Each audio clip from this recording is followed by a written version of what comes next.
An update on the fire situation in Oregon, and I'm joined on the phone by our Oregon Department of Forestry Fire Chief Doug Graff, Oregon Chief State Fire Marshal Mariana Ruiz-Temple, General Mike Stenzel, Oregon Office of Emergency Management Director Andrew Phelps, and from the Oregon Health Authority Environmental Public Health Section Manager Gabriella Goldfarb.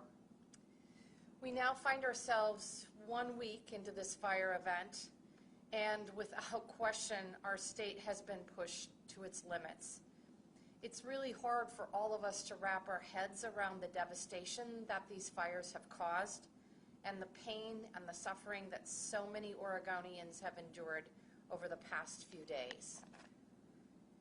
Sadly, we have now learned of 10 fire-related fatalities, as confirmed by our state medical examiner. I am at a loss for words over these deaths.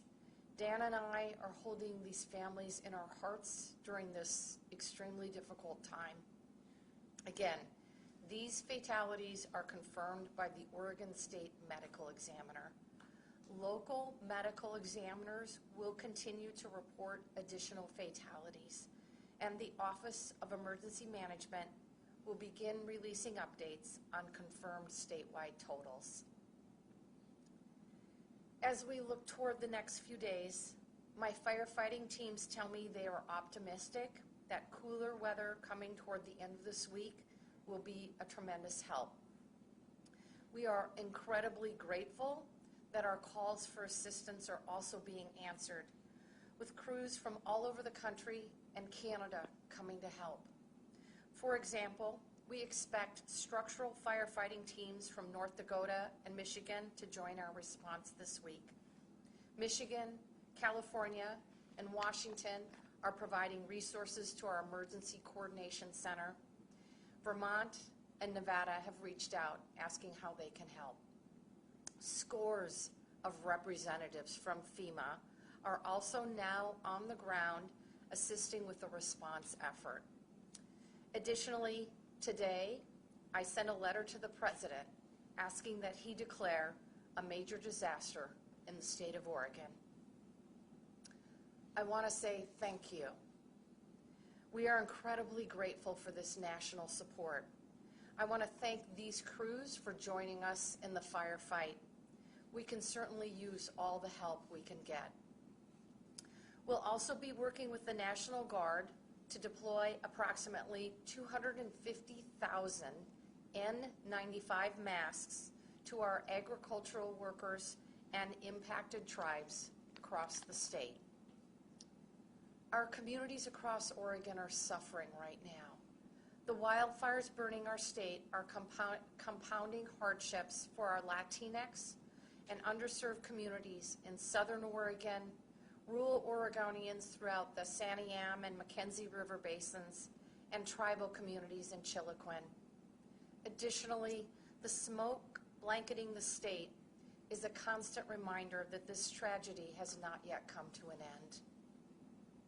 Without question, the immediate need is great.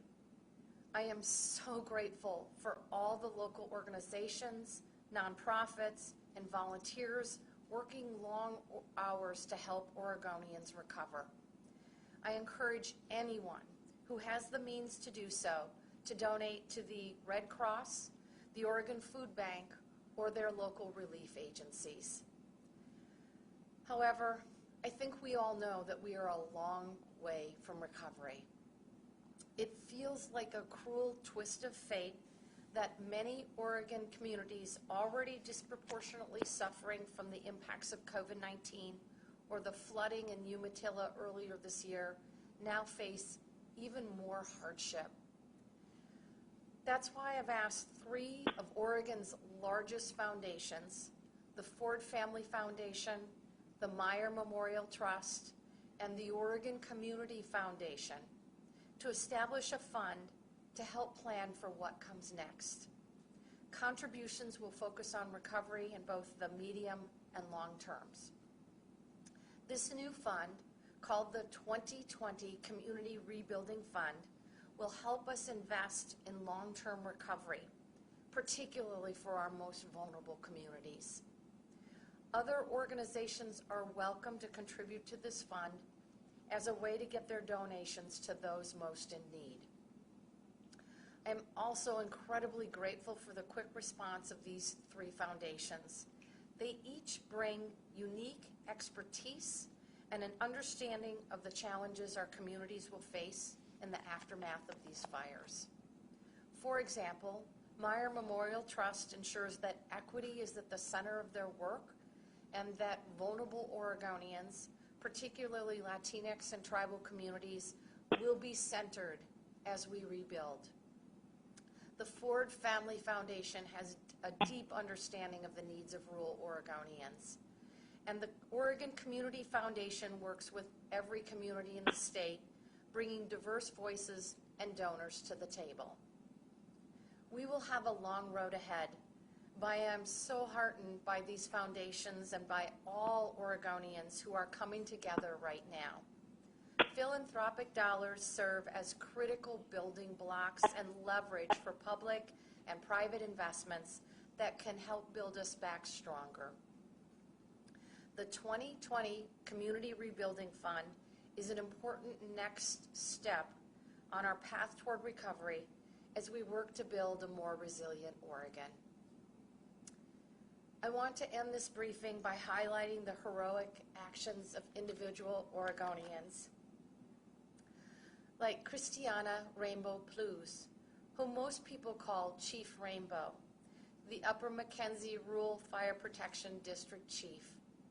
She and her teams were the first ones on the scene at the Holiday Farm fire. She called immediately for backup and ordered level 3 evacuations, which enabled as many people as possible to get out of the area safely. We all know how quickly that fire moved. It ended up traveling 20 miles, destroying Chief Rainbow's own house. A dozen of her district volunteer firefighters also lost their homes, as well as their fire station in Blue River. Yet through it all, Chief Rainbow and her team have stayed on the front lines of the fire, protecting the homes and the lives of as many Oregonians as possible. She and her team remind us of why we love this state. This is just what we do here in Oregon. We care for each other no matter what. Thank you, Chief Rainbow, and to all the folks out there doing what they can do in this crisis, whether it be firefighting, following guidelines from local officials, or donating your time and money. The only way out of this crisis is through it, and we'll only get through it together. With that, I will turn it over to our Fire Chief, Doug Graff. Thank you, Governor Brown. Doug Graff here, Chief of Fire Protection. First, I'd speak to the favorable weather conditions that we have through this week. Some challenges, though, with high winds. Second, I'll speak to current fire conditions, where I see some pressure points relative to that forecast. We'll talk about high level, all the fires currently on the landscape and our progress to date. And I'll close by turning it to Mariana Ruiz-Temple with the Oregon State Fire Marshal to close relative to fire conditions. So first of all, we are past the east wind weather event that put us on the landscape. We've had 4 days of good firefighting weather, and we've made great progress with those 4 days. The next 5 days through this week, we continue to have a westerly flow, which brings cooler temperatures and, generally speaking, higher humidities. So that's favorable. However, we do have increased winds in central south Oregon, where we have a couple fires I'll speak to where I think we'll have some challenges. We've been hoping for rain. That was forecasted to begin today, but it looks like currently the latest forecast puts that rain out in the Wednesday, Thursday range. And the unfortunate piece of the forecast is That rain may come with some lightning and thunderstorms, particularly on the east side of the state, which could cause new fire starts. So kind of a mixed bag today relative to the weather, but overall, compared to what we dealt with the east winds, this gives us a lot of opportunity to make good progress. Where I see the pressure points on existing fires across the landscape is those winds I spoke to in south central Oregon, particularly on the Bratton fire that's burning just south of Paisley, sitting at just over 30,000 acres. This fire made a solid run on us to the south. I'm pleased to announce we were fortunate to hold the lines on the north side of that fire to protect the town of Paisley. So that's an area I'm concerned about relative to those winds. The 242 fire in and around Chillicum has held the lines now for over 48 hours. So the wind will test those lines, but I continue to grow confidence that we'll be able to hold those. That's 100% lined on 242 fire that sits at acres in the range of 14,000 acres. So great work to that team there. Another place I'm concerned with the winds, and this is at the crest of the Cascades, just north of Diamond Lake. I expect the Thielsen fire to continue to grow, and that's deep in federal grounds and heavy timber. That's going to be a challenge to maintain suppression activity on that fire, and that's currently in the range of 6,000 acres. The winds, I think, will hit the west side of the Cascades, and it could impact South Ovenchain. We're having challenges maintaining that southeast line on that fire. It's 30,000 acres to the east of Medford, holding lines otherwise on that fire, but I think we could have challenges on the southeast. And the other place that we would expect challenges and have been consistent the last several days is the east side of Lions Head in the Warm Springs Reservation. Continues to be problematic relative to holding containment lines. So the winds coming to us relatively consistently today and tomorrow and through Thursday with the thunderstorms will put pressure on those fires. The rest of the fires, I'm pleased to share, we're making really good progress, and I'll highlight a few of those.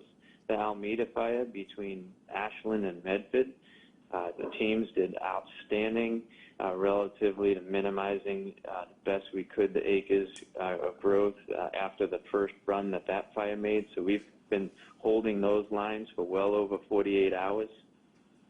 The Achi Creek fire, this is a significant fire up the Umpqua drainage, and acres on that fire at 121,000 acres. This is an enormous fire on the landscape.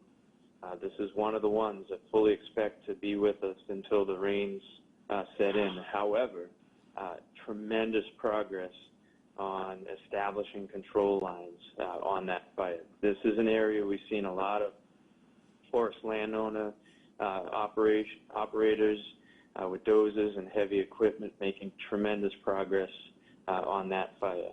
Holiday Farm, I would put in that same experience. This is the fire up the McKenzie Highway sitting at in around 170,000 acres. Once again, containment lines being established across that entire fire. And that's a tremendous amount of work with just 4 days of favorable fire on it. Outstanding progress. Once again, tremendous amount of equipment moving in there from local forest landowners. The challenge I think we have on that fire is on the north side. I think we can still push those lines to the north if we get a south wind on that. So we need some crews in there to help button up those lines on the north side. But an incredible amount of progress given the size of that fire. I'll move now to the complex of fires with Riverside, east in Clackamas County, east of Marion County, the Beachy Fire, along with Lions Head.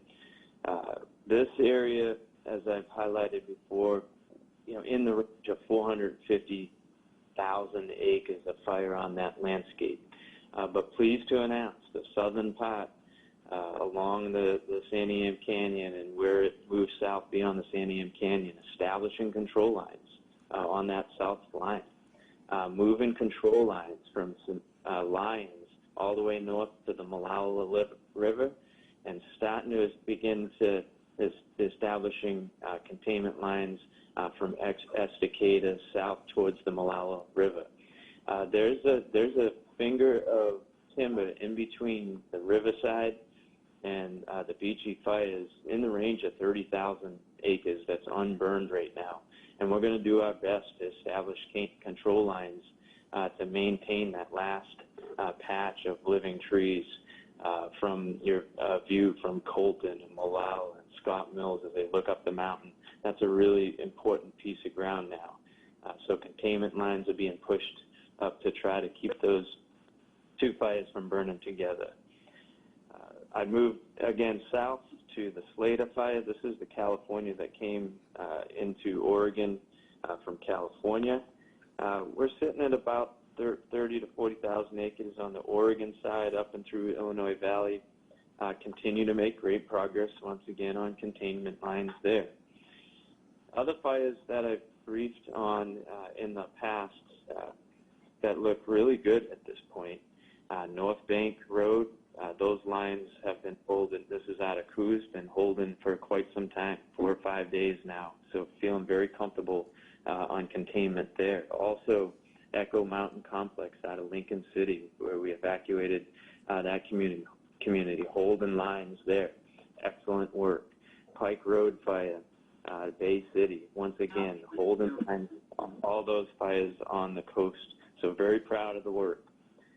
2 fires that were in and around the communities, Gaston, the Power Line Fire, and then out of Newburgh, Chehalem Mountain Fire, established and holding lines there. There's still a little bit of work, I think, to do on the Chehalem fire before we build a lot of confidence there. But that is the landscape today relative to where we stand. Absolutely immense amount of work in 4 days accomplished, and that sets the stage relative to what we can accomplish with another 5 days of fire weather. I am concerned, again, those winds, and I highlighted where we have some risks there. But overall, relative to what's on the landscape, moving forward favorably. And that's because a coordinated effort across all jurisdictions, landowners, rural fire departments, city fire departments, rangeland fire protection associations, landowners, contractors, all pulling in the same direction for the same cause, to minimize the spread of these fires. So excellent work to all. I briefed a couple days ago that we were hovering in the range of 3,000 personnel on the ground. We made a concerted effort nationally to move firefighters into Oregon to support. Quick response, we're sitting at 5,600 people. My target was to get to 6,000 as quick as possible and then evaluate. I think we'll need to add more resources, and those continue to roll in, as Governor Brown highlighted, from across the country and Canada. So outstanding work there. I will close. For us to be successful with aviation resources, when we get some clean air, which I'm expecting to see on the Coast Range, to really put those fires to bed, and we're expecting some clean air in eastern Oregon. In order for us to fly these aviation assets, I'm asking the public to keep those drones on the ground. We put temporary flight restrictions over all these fires, so we have a clean airspace which we can control. And when we have a foreign drone in that airspace, I have to ground those aircraft.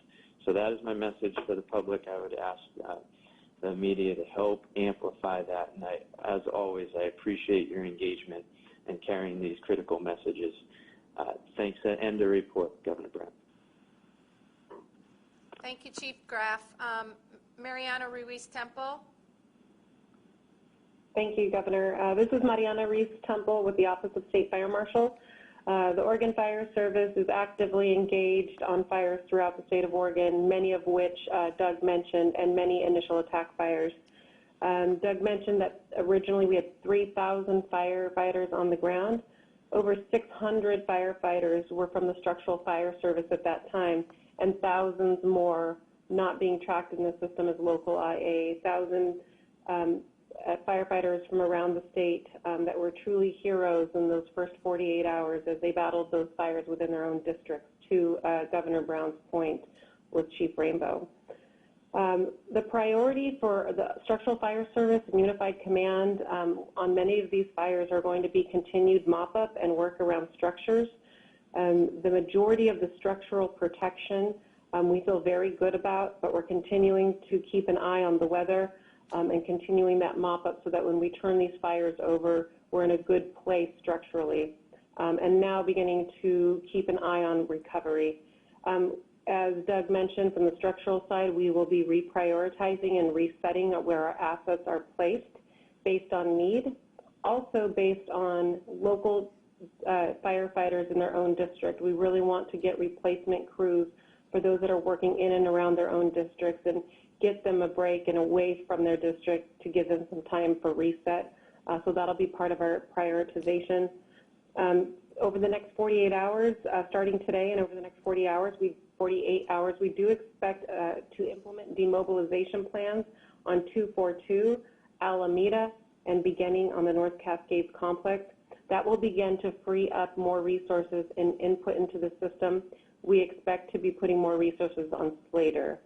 In addition to the states that Governor Brown mentioned, we also are bringing in firefighters from Minnesota. Essentially, almost every state has some sort of response to the state of Oregon, and we can't thank them enough as we now begin to look towards recovery. And then I would just end that the Oregon State Fire Marshal's Office and the Oregon Fire Service will stay actively engaged as we start to see the demob and glide slope out of these active fires, and continue to support our local EMs, our local communities, and the State Office of Emergency Management as we begin recovery and are back to normal. Thank you. Thank you, Mariana. Really appreciate your leadership. General Stencil, could you give us an update from the National Guard perspective, please? Sure. Thank you, Governor. By the end of today, the National Guard is looking at having almost 700 soldiers and airmen mobilized for this effort, and by the end of the week, that number will be exceeding 1,000 Guard members. I'll start out by giving you an update with the traffic control points. Over this weekend, we've got more than 143 service members manning 26 points. Those are scattered across Jackson, Lane, Marion, Lynn, and Lincoln counties. We've got additional requests for more than 30 additional traffic control points across Jackson, Josephine, and the Warm Springs Tribal Nation that we're looking to fill. I expect that to take more than probably 150 additional Guardsmen to fill those requests. On the aviation front, we've upped the number from 9 to 11 total aircraft. None of those are HH-60 Blackhawks. 5 of those have water buckets with the capability to surge to 6. 2 of those for medevac, and we continue to have 2 Lakotas for IR support and mission control. As you can imagine, our pilots are pretty frustrated waiting for this weather to lift, but we're anxious and hopeful that we're going to be able to fly in support of this, most likely down in Southeast Oregon and Lakeview here in the next 24 hours. With regard to firefighting support, over the weekend we placed 2 fire teams on station. The first one, NG1, on Saturday at the 242 fire in Klamath County. The second one yesterday at the Echo Mountain fire in Lincoln County. And then today we're moving out to NG3 to Archie Creek fire down in Douglas County. We're also in the process of mobilizing teams 4 and 5, another 250 Guardsmen that are going to start training on Wednesday down at Camp Rylea. We expect them to be able to par for fires on the 21st of September. With regard to outreach for acquiring additional teams to utilize under Emergency Assistance Compact, we've got one team that's coming forward from Idaho that includes EMAC support that we're going to be working with Oregon Department of Forestry to get them placed, and both Montana and Florida have also offered forward a couple of teams that we'll be able to utilize down the road here. Over the weekend, we were also able to place our fatality search and recovery team in Albany yesterday. That includes 8 airmen and their equipment. And we've also mobilized 10 guardsmen from our emergency response force to support the FEMA urban search and recovery teams that are coming into place as well. Last additional effort that I'll mention is we started an internal review at our end with regard to engineering capability for the recovery and cleanup as it's needed here, and we know it's coming in short order as well. You know, I'd just like to end with a thank you. As I mentioned earlier, we have more than 1,000 guardsmen supporting the state response by midweek. And during mobilization ceremonies for our folks when they go overseas for federal missions, the governor and I regularly thank all of the employers, the family, friends standing behind these guard men and women that we've mobilized. And while this is a shorter stateside call-up, the short notification to support this effort makes it no less turbulent for their families and employers. And I just can't thank you enough for your ongoing support. We truly can't do it without them. And I just want to thank you so much for standing behind them. That's the end of my report. Thank you, General Stencil. Director Phelps from the Office of Emergency Management, could you please give a report? Thank you, Governor. I want to thank my colleagues for the picture they've begun to paint or continue to paint of how our state truly has been pushed to the limits on this ongoing disaster response, and echo the gratitude to the responders, the volunteers, and now the help that is pouring in from across the country for firefighting, for support here at the Emergency Coordination Center, for support at our shelters. We're truly going to need all of that help and more to continue getting through this. We've asked for help. We're getting help from across the country. We've got staff in the Emergency Coordination Center from across the West Coast, and as the Governor mentioned, more folks are on the way. But it really does require resources from the federal government, from the private sector, nonprofit and non-governmental organizations, and again, those states, our neighboring states and states from across the country that continue to assist us. We say in emergency management all disasters are local, but I think one thing that is increasingly clear with this disaster, all disasters are personal. So I want to take a moment to talk about the human impact of these fires across our landscape. Given the complexity, the severity, and the geographic scope of the impacts of these fires, we're hearing a lot of different numbers. As we continue our response efforts and our recovery efforts, we're going to work to continue to deconflict numbers and ensure we're providing a clear statewide picture of what we know. Right now, here is what we know. Local law enforcement is working as safely and quickly as they can to confirm fatalities and to inform families. We need to make sure law enforcement is able to verify missing persons and reunite missing persons with their families where possible. This is a priority for us. Due to the critical and sensitive nature of reporting this information and the multiple agencies and organizations involved, including the Oregon Office of Emergency Management and the Oregon State Police, we continue to work directly with the state medical examiner to provide a total confirmed number of fatalities statewide. Today, that number is 10. We will update that number daily. We're following a similar process for confirmed missing persons. As of today, there have been 22 individuals reported missing associated with these fires.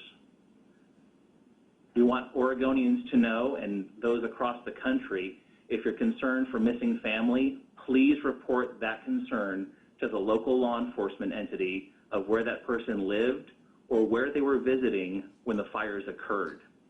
We're also encouraging Oregonians who have evacuated to register with the American Red Cross Safe and Well network. This will help law enforcement identify those who still remain unaccounted for. I also want to talk about rumors and rumor control. All emergencies are public information emergencies, and we need to focus on getting timely and accurate information out to the public so you can make good decisions to take care of yourselves and your families.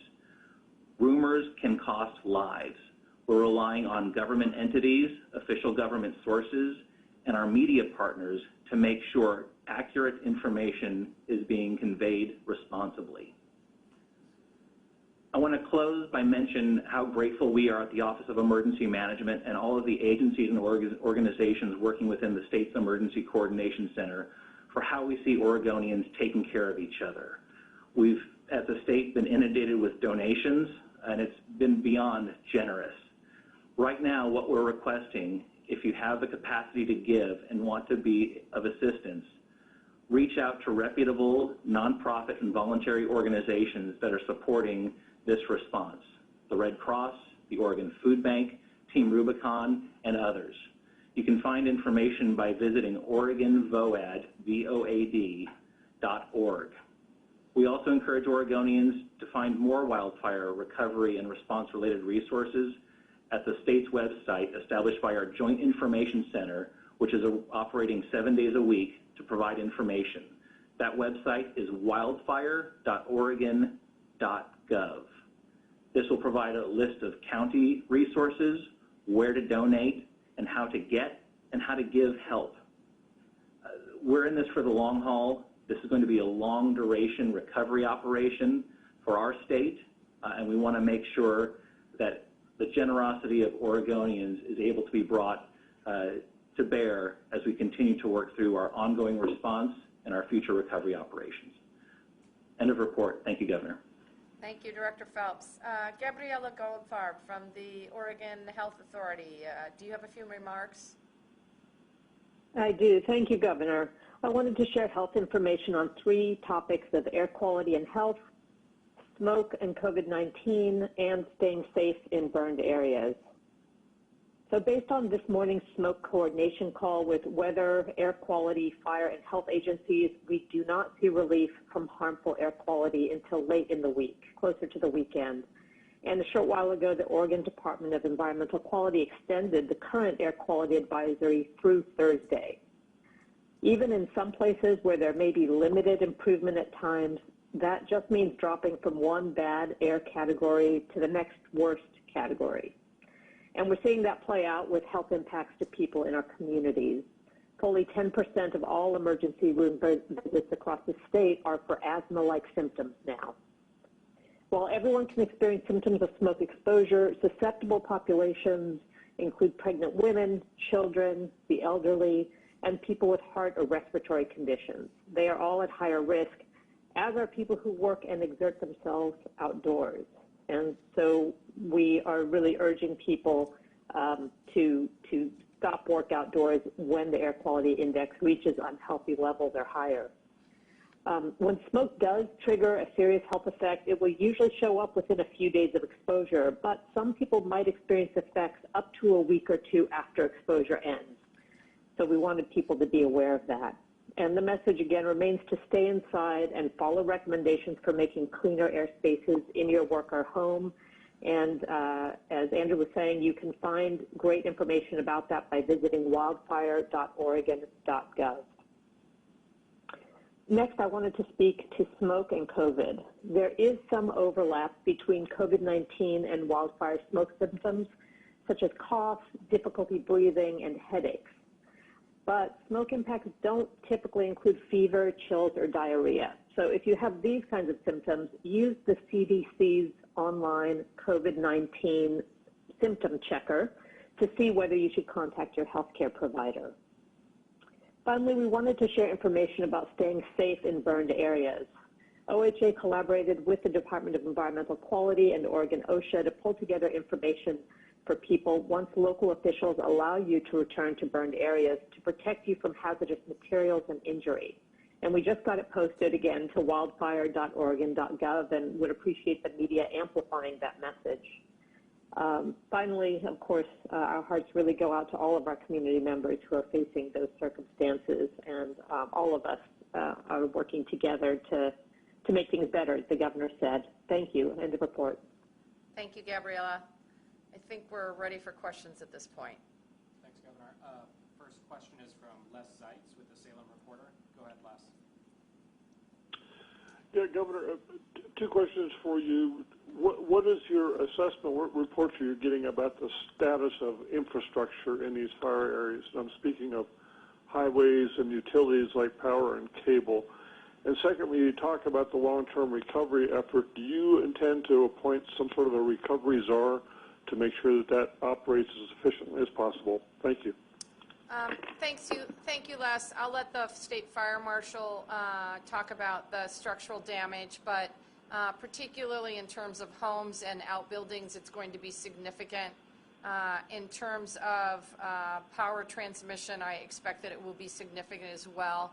I'm not aware of specific road damage, but obviously that's something we have to have on our radar screens.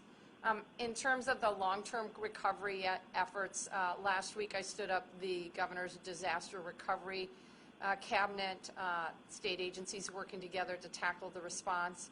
And this week I'll be setting up the governor's economic recovery council to really take a look at how we can remove barriers and ensure that Oregonians in these communities have the tools and the resources they need to rebuild and to recover.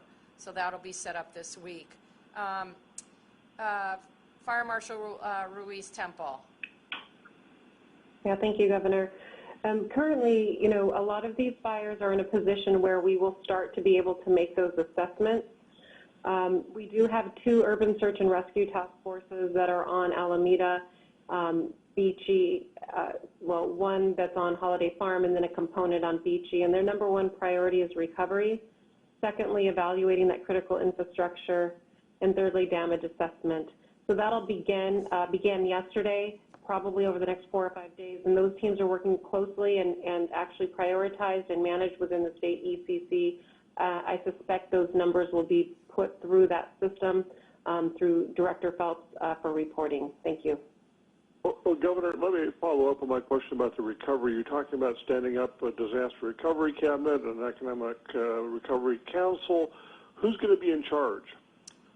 The Disaster Recovery Cabinet is co-chaired by our Chief Operating Officer, Katie Koba, and my Deputy Chief of Staff, Barry Leslie. And the Economic Recovery Council will be co-chaired by Treasurer Tobias Reed and Labor Commissioner Val Hoyle. Thanks, Les. Our next question is from Dirk Vanderhart with OPB. Go ahead, Dirk. Yeah, thanks. A couple of quick ones. One, I just wanted to clarify Chief Graff's quote of numbers. I think he said 5,600 fire personnel. Is that all encompassing? So in other words, are the National Guard groups out there, are the fire marshal resources that have been described all part of that number, or is it more striated? And then just really quickly, secondly, Governor, you mentioned a letter to the president for a stepped-up, a major emergency declaration. I thought that request had already been made, but I'm finding there's a lot of different steps in this process, so I just want to be sure I understand what that was. The letter, good question. The letter is our request for emergency declaration, as you said, that was granted last week. The letter details and is the written report about why this is necessary. Just so Oregonians know, usually this particular detailed report takes weeks, if not months, but with the help of our Office of Emergency Management, Director Phelps, and frankly, the FEMA 10 Regional Director, Mike O'Hare, we were able to get that in a week, which is significant. Chief Graff, do you want to talk about the numbers, exclusive or inclusive of the National Guard, please? Yes, thank you, Governor. The question is, how many firefighters do we have boots on the ground currently engaged? When I reference the number of firefighters, I'm speaking to those assigned to our incident management teams, of which we have 11 teams deployed. So these are the fire resources we bring to bear to support these complex incidents. They include the National Guard when they're deployed to those incidents. What they do not include is our initial attack forces that Mariana Ruiz-Temple clarified.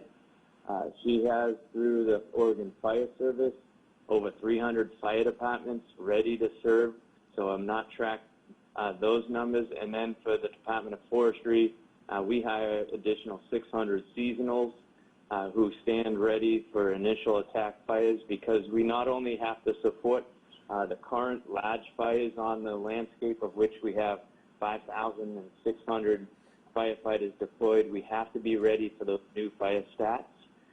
So it's not inclusive of all that we have relative to capacity in Oregon.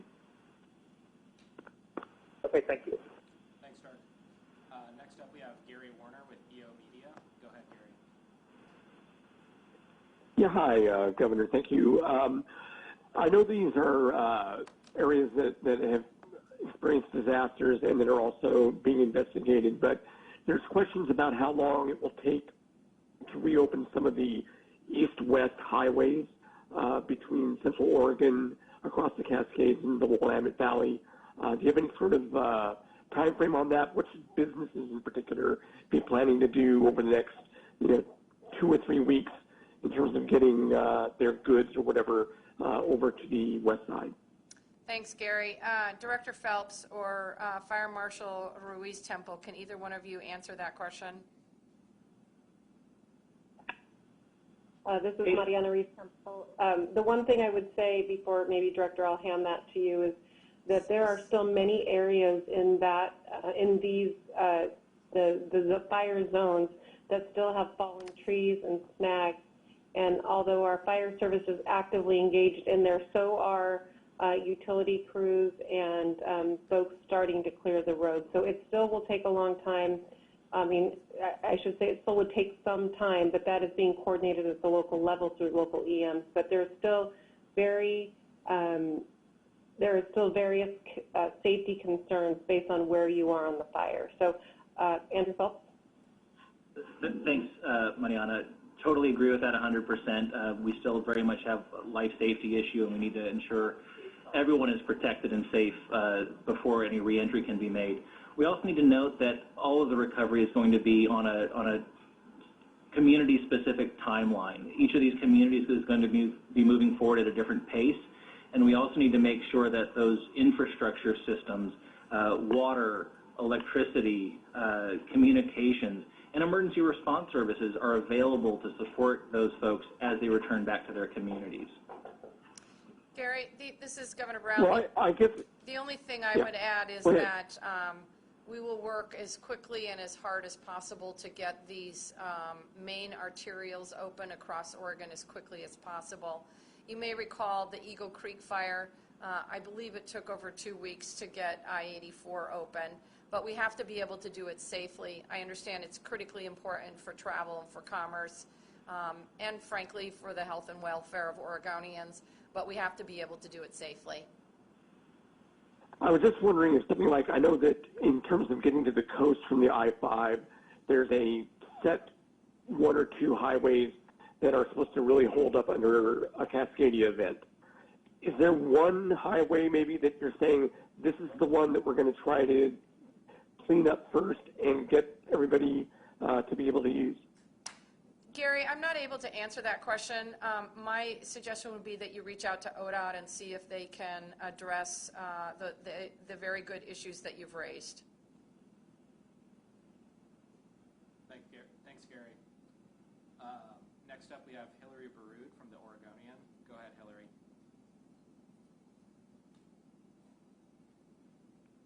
Hi, thanks for taking my question.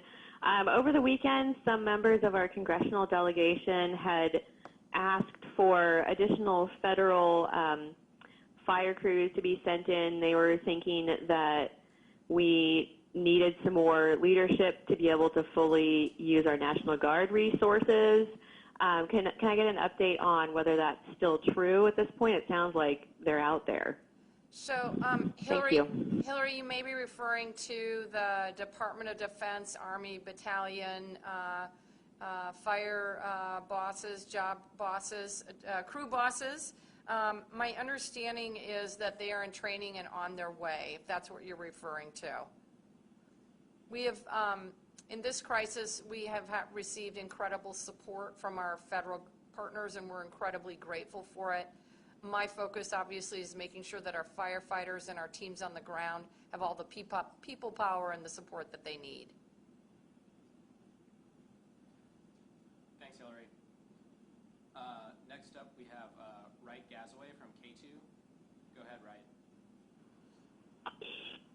Thank you for taking the question.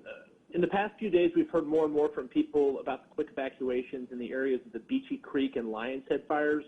Looking back, is there any regret that evacuation order wasn't given sooner? I will let the Fire Marshal, Mariana Ruiz-Temple, respond to that, please. Yeah, I can speak specifically to Beachy. That fire came in very quick and very fast, and I can't speak to the exact times that they were implemented. In talking with folks that were in those areas, some of them had some warning as they were in level 2, but as the 50-mile-an-hour winds poured down into the canyon, they went into level 3 very quickly. So I can't speak to the exact times. I can say that listening to the amount of folks that have talked about it, there were a lot of folks that were able to get out of there, but it did come in quickly. And that incident management team that was on the scene actively worked with Lynn County Sheriffs and Marion County Sheriffs. They were actively involved throughout the whole evening on those evacuations. And the only other thing I would add is that I had legislation in during the 2020 legislative session, Senate Bill 1536. And the bill would have provided, amongst other things, in addition, more boots on the ground and more resources available to our firefighters. It would have provided the Office of Emergency Management with additional resources to help our communities with their evacuation plans, and would have provided Oregonians additional assistance to recover when wildfire affects their communities. Unfortunately, that bill did not pass because the legislature did not have a quorum. One quick follow-up on that. I've also spoken with people who have friends and family on the fire lines, and they pointed to Oregon's decision to send firefighters to California recently. Did that play into fighting these fires specifically last week as they were spreading so quickly? Chief Graff, or Mariana, Fire Marshal Mariana Ruiz-Temple. Thank you. No, it did not. The decision to send firefighters early on was when we were in a really steady state and not experiencing fires here in Oregon. Firefighters had been reset and back in state well before this event, and even leading up to the preparation and communication around the event. Okay, thank you. Thanks, Wright. Next up, we have Francine Kiefer with the Christian Science Monitor. Go ahead, Francine. Thank you. Last week, Governor, you mentioned or you requested colleges and universities not to penalize students who are so needed in the firefighting force. It seems like fire seasons are getting longer, and that's just becoming a fact of life. So my question is, what is going to happen with that contingent of students that are so vital? Last week it was mentioned they're upwards of a third of the force. So how are you all going to be thinking about longer fire seasons when you rely on a group that regularly has to go back in the fall? Thank you for the question, Francine. I think there's absolutely no question that these fires raging across the West are a wake-up call that we have to address climate change. So again, I would make a call out for work at the local level, at the state level, and to the White House at the federal level to take action on climate change. As I mentioned earlier, I had legislation in the February 2020 session to address the recommendations of my Wildfire Council. And the council had been meeting for over a year and had a set of unanimous recommendations in addition to looking at efforts to mitigate fire through harvest thinning and prescriptive burning, efforts to suppress fire and adapt to what we expect will be extensively greater fire risks on the landscape. And obviously, we're going to have to look creative in terms of how we're going to deploy folks to fight fire, be it for different periods of time, and be it for this new level of fire that we're seeing. There's no question these fires are more fierce. They are extensively hotter. At least in the last couple of years, they've moved much more rapidly and are a very challenging type of fire to fight.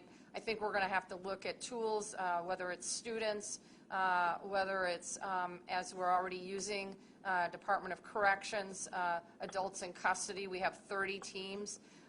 We're going to have to really look at these efforts in terms of how we fight fire. Again, issues that the Wildfire Council addressed and that legislation would have attempted to address should it have passed. But I do think our priority is going to have to be how do we mitigate and prevent fires at the outset, and that's where we should be spending a significant amount of time, energy, and resources as well. Thanks, Francine. We have time for just a couple more questions, so we'll go next to Rick from KVAL. Go ahead, Rick.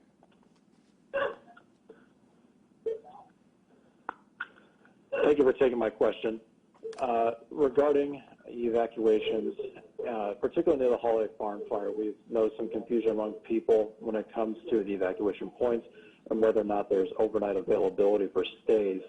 Has OHA provided guidance on evacuations to the counties involved with these wildfires? I think the short answer is that the Oregon Health Authority is working with the Office of Emergency Management to make sure that that housing provided is non-congregate care to avoid the challenges of COVID.